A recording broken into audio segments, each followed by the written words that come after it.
Castellanos committing to Boston College. Who could another quarterback potentially be for the Knights? Hello, everybody, and welcome back to Charge On. As always, I am your host, Sean Green. Before we get started, as always, a quick word from our sponsor, BetOnline. BetOnline.ag is your number one source for all your basketball info, stats, news, and scores. Get the latest odds and lines, including the latest player reports for this year's pro basketball playoffs. BetOnline is always your sports information headquarters this season, as we have you covered for all your sports wagering needs. Basketball, MLB, NHL hockey, right next to UFC and boxing. BetOnline is the fastest and easiest way to get your betting info, including live betting options and your favorite casino and card games you can play right from your home. Head to the website today and use your mobile device to get in on the action. Be sure to use promo code BELIEVE to receive your 50% welcome bonus on your first deposit. BetOnline, where the game starts. Hope everybody's doing good again this week, just me.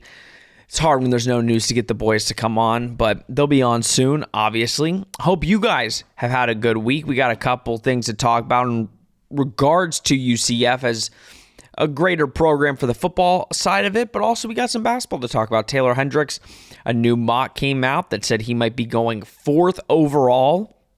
So we'll get into that and what that would mean for the UCF basketball program. Potentially a new quarterback for UCF. We'll get into him, but first, Tommy Castellanos. We talked about him a couple weeks ago where he entered the transfer portal, right? And we were trying to figure out, right? I said multiple weeks ago that it was my understanding, or the only thing that I could have thought as to why Tommy Castellanos would have left UCF was the coaching staff had a meeting with him and said, we don't see you as a quarterback. Because let's be real here. Everything we were hearing, everything we were seeing from the outside was that this guy is going to be the future of your program. And he's basically going to be your quarterback next year once JRP graduates and once he uses up his eligibility. That's what we've assumed for the last year.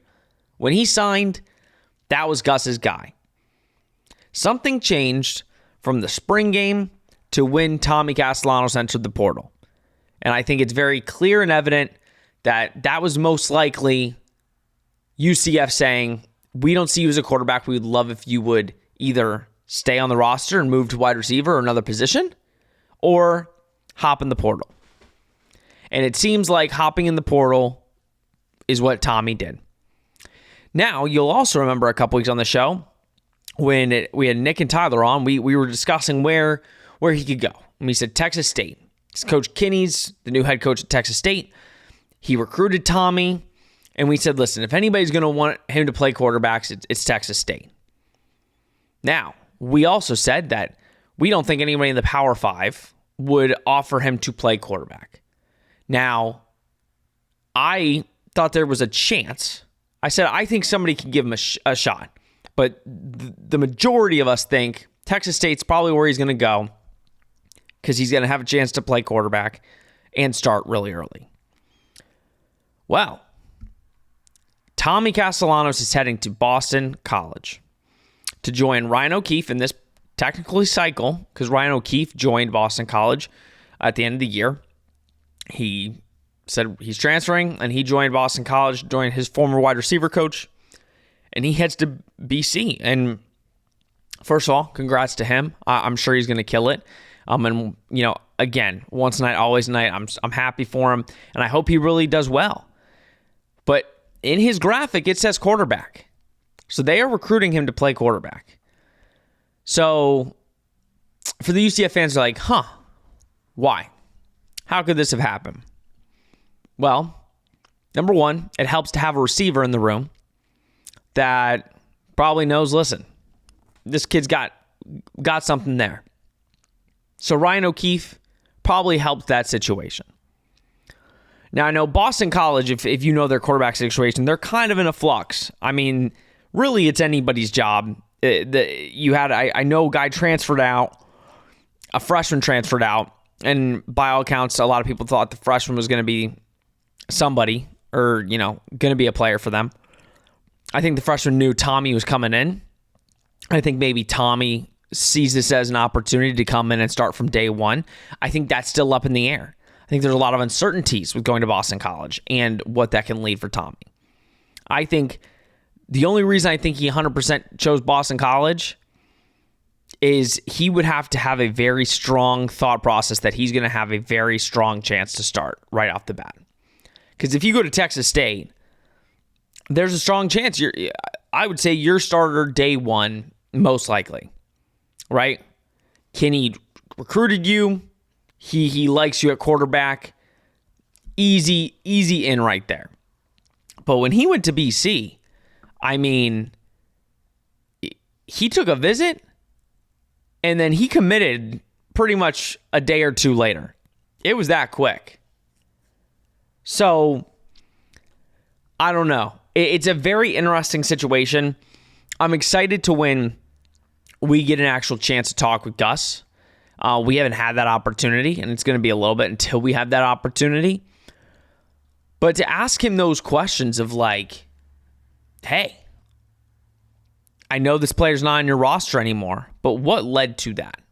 Because by all accounts, you guys were talking so highly of this player, and now he's no longer on the roster. I don't think it had to do with NIL. Because let's be real here, the players that UCF lost in the portal or that entered the portal weren't like your big hitters. Let's say that. It's not like they were UCF's big hitters. I don't think it had anything to do with NIL. So I'm intrigued to see what Gus will say and how Gus will respond to that. It's a very interesting thing. I'm really excited, but listen, I'm pumped. I will be watching Boston College games. You got two former Knights on there that are going to light it up in the ACC and hopefully can turn Boston College football around.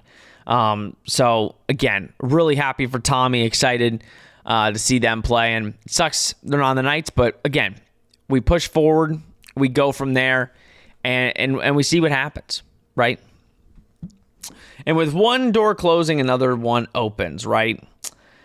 So a lot of UCF fans were looking into the portal, and they were saying, okay, UCF needs a quarterback, right? UCF needs to go get a quarterback. And there were a couple names that, I told you straight up, do not get your hopes up, right? You know who those names are.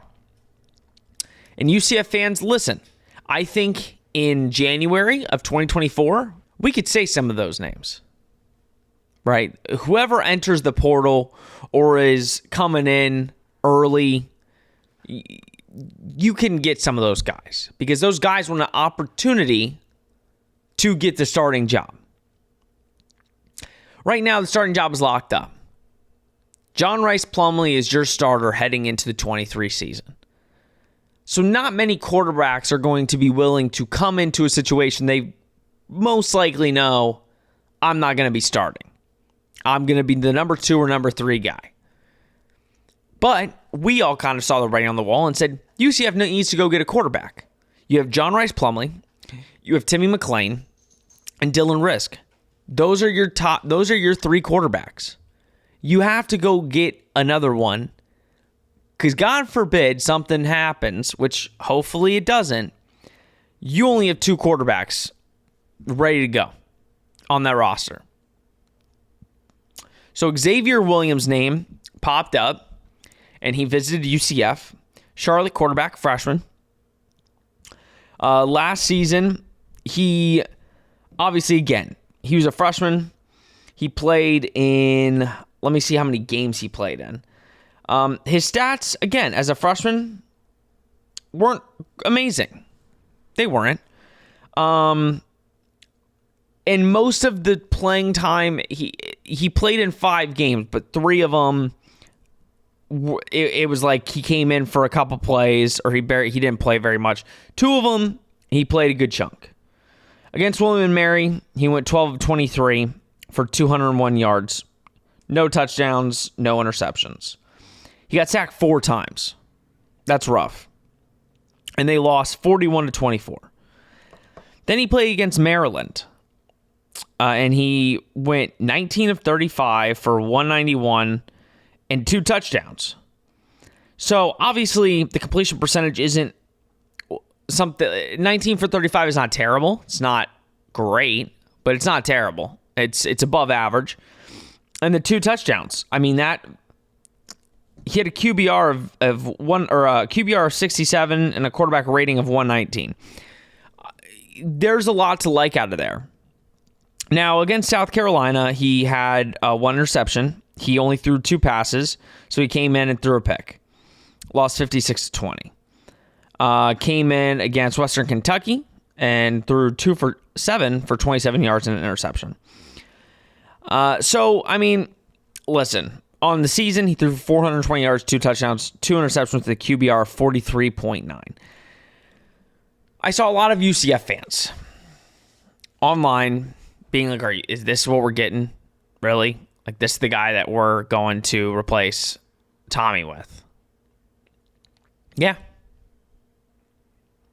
And I think there's a lot to like there. He's a freshman. It's not like he was a big-time recruit. Let's not get it twisted now. Like, I think he was a 2-star recruit just a year ago. But we need a quarterback. And who's to say he can't come in and impress? I mean, he's a young kid. He's got a lot to learn. Just like Dylan, right? Just like Riley in a year. He's a young kid, and he got game experience.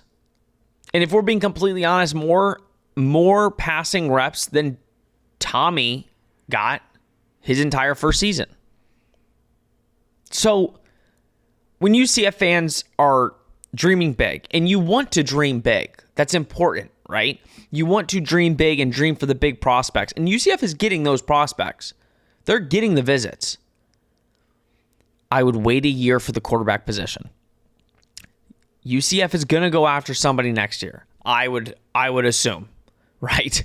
I would assume that UCF is going to go after somebody. We don't know who that is yet. Like we keep saying, we have no idea who's going to go into the portal, right? And that's very important. What backup or what presumed starter this year becomes the backup and then says, I'm going into the portal, right? What top quarterback that was a starter says, I want a different situation. I want to go into a situation where I can get my name out there. I want to go from a non-Power 5 to a Power 5. Those are all questions we're going to answer in January. But right now, UCF just needs a body at the quarterback position. And I think this is a good body for that position. He is the prototypical guy that UCF would want. And we'll see what happens. At the end of the day, he'll be the number 3 quarterback on the depth chart behind Dylan. So I would not throw up your arms and say, why are we even giving this kid an offer? Because again, as a freshman, he showed some good things. But your quarterback is John Rice Plumlee, right? That's who your quarterback is. And guess what? If John Rice can't play a game, it's going to be Timmy McClain. You have every right to be nervous about the depth at quarterback. Because even Timmy, right? Timmy played a full year as a freshman, but he has not seen any more game reps. He's young. Timmy is young. Now, technically he's a junior right now, because he had to sit out a year. But he's only seen that 1 full year as a freshman. So you're going to have only 1 full year as a freshman, redshirt sophomore, potentially, with Xavier, and then redshirt freshman with Dylan. Don't love that depth. But what would the difference be? John Rice, Tommy, right? Technically not redshirt because he burned that last year, but sophomore. So we're very young at the position. But I think just wait until next year. Don't look at this too much. Because guess what? Next year, 2-3 quarterbacks on our roster will not be on our roster next year. They will transfer out and they will go to another school. So don't get your hopes up. Just take it for what it is, and it'll be all right. You probably will never see Xavier Williams go onto the field, and you better hope you don't, because if that's the case, something really wrong happened, or he beat every single guy out in camp, which I think we all can agree that that's not going to happen. Moving on from football, I wanted to quickly get into this. The NBA draft lottery is fast approaching. I think we're 8 days away from the draft lottery. Draft lottery is one of my favorite times of the year because I'm a Magic fan, as many of you know, and that is my time to see my team and where we're going to pick in the draft lottery, because that's basically almost every single year over the last kind of decade. We took a couple years off, when we were making the playoffs with Vooch and stuff, but last year was one of the happiest days of my life when the Magic got the first overall pick. You want to see a funny video? Go check out my, Instagram, TikTok, wherever you view me. I have a very funny video on there from my reaction to when the Magic got the first pick last year. I hope we get it this year. I'm pretty excited. We've got a chance to get 2 picks in the top 14, the lottery. So I'm excited for the draft lottery. And another reason why I'm excited for the draft lottery is Taylor Hendricks is going to get drafted, right? He is going to be the greatest UCF basketball player to walk through these doors, not just where he's getting drafted, but the way he plays the game. I mean, he can do it all. He can play defense. He can shoot the ball. He can rebound. He can defend. He is a very raw prospect, but a guy that if he can really not just be good at one thing, but be really decent at everything, he's going to be a player in the NBA for a long time. And I think NBA teams are seeing how raw he is, but they're saying he's got all the intangibles to be a star, potentially, right? So I understand where some fans are coming from, where we had this guy in our building and on our team, and we didn't really do much with it. All fair criticism. But a new mock draft came out just a couple days ago where they slated that Taylor Hendricks would be the 4th overall pick in the NBA draft. So for context, Wembanyama is 1, right? Brandon Miller, 2. Scoot Henderson, 3. Those have been the top 3 guys, basically, for the last 6 months. Wembanyama has been number 1 for probably 4 years. Scoot Henderson has been probably 2 for a while, but I think Brandon Miller had a pretty good year. Now, the question, we're not going to get into the specifics on that, but there's a lot of question marks with Brandon Miller, so who knows where he gets drafted, but Scoot, Brandon, and Victor are probably 1, 2, 3. I don't think any of us, and I don't think any NBA teams, would have had Taylor Hendricks slated going 4th overall at the beginning of the college season. He has risen up draft stocks and draft boards for the last month and a half, 2 months. And I think it's incredible to think that a UCF player will get drafted, not even just in the top 5, like the top 15. That is an incredible feat to get a player of that caliber and to rise up boards where he was a top 60, 70 recruit, and now he has the potential to go top 5. That's incredible. And I think we talked about it a couple times, right, where it can only help your program, right? Like, the fact of the matter is, if I'm the 50th, 60th recruit in the country, I could go to UCF, put on a show, and potentially get drafted really high.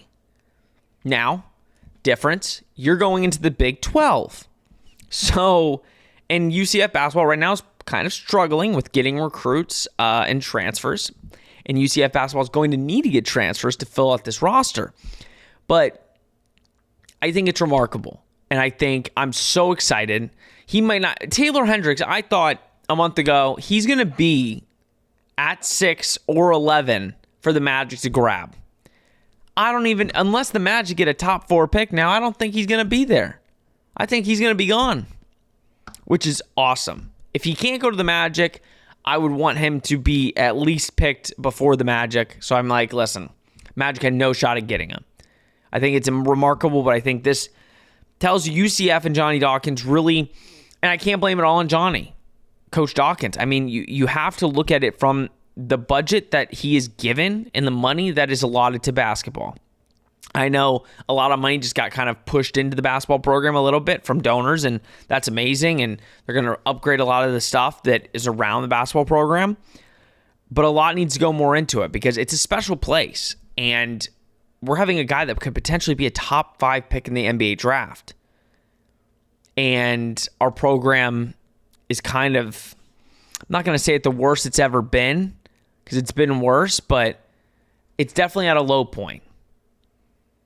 I mean, you look at Memphis, right? And they had James Wiseman, and obviously Penny helped with those recruiting efforts. But even Memphis still is getting those top recruits. And again, I know Penny Hardaway helped with that. But having a guy like Taylor Hendricks in a draft like this, where it is a very deep draft, I mean, 1 through 15, you're getting a guy. I mean, Grady Dick from Kansas is probably going to go like 12th. Now, even though I do think there are some negatives in Grady Dick's game, in another year, Grady Dick would probably be, the 7th, 8th pick. And right now, he's slotted to go like 12th, 13th. So the fact that in this year, you have like the Thompson twins who had a little up and down year, but the athleticism is off the charts. You have one of the most sought-after prospects probably in the history of the National Basketball Association. You have a point guard that in any other year would probably be the number 1 pick easy. To have a guy that went to UCF and Taylor Hendricks that right now is projected to go in the top 5 is remarkable. And I think it's impressive for Taylor. I'm so happy. I know UCF fans are so pumped for Taylor, but it is great for the UCF basketball program. It's great for the program because that puts UCF on the national stage and recruits will see that. And recruits will be like, I can go to UCF and be the guy. It's not like going to Duke where you're like 1 of 4. I can go to UCF and be the guy. Put everything I need to put on tape and get drafted. And not just get drafted high. 1 and done. It's been a while. I don't think I can. When was the last time UCF had a 1 and done player? If there was, I can't think of him. So we'll see. NBA draft lottery is just a week or 2 away. So we'll see where the teams lie, and then we can start looking at what teams need. And then we can see where Taylor Hendricks could potentially go at the end of June. All right, guys, that'll do it for this week's episode of Charge On. Thank you, as always, for tuning in. We will be back next week. Hopefully, we can. There's some rumblings about this Pac-12 team, potentially ESPN, but there's conflicting reports. So hopefully next week we can get a lot more information on that to bring you the latest news on that situation, because UCF is sitting very pretty right now, as we all know. All right, guys, this has been Charge On, presented by BetOnline. We will see you next week.